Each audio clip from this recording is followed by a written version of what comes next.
கன்னியாகுமரி விவேகானந்தர் பாறையில் பிரதமர் மோடி தியானம் செய்து வரும் நிலையில் அங்கு செல்ல சுற்றுலா பயணிகளுக்கு அனுமதி அளிக்கப்பட்டு படகு போக்குவரத்து தொடங்கியது. இது குறித்த கூடுதல் தகவல்களை தருகிறார் செய்தியாளர் நாகராஜ். வணக்கம் நாகராஜ், இது குறித்த முழு விவரங்களையும் பதிவு பண்ணலாம்.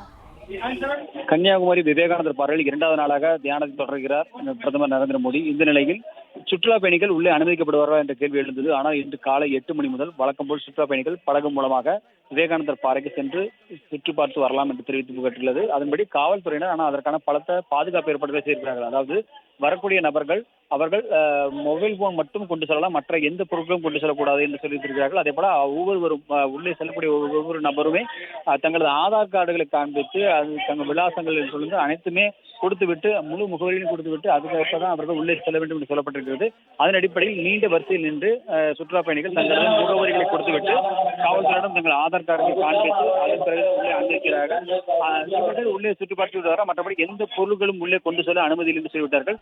இதன்படி காலை 8 மணியிலிருந்து இந்த விவேகானந்தர் பாறைக்கு படகு போக்குவரத்து என்பது தொடங்கி இருக்கிறது. இந்த பாதுகாப்பு விதிமுறைகளின்படி உள்ளே சுற்றுலா பயணிகள் அனுமதிக்கப்படுகிறார்கள்.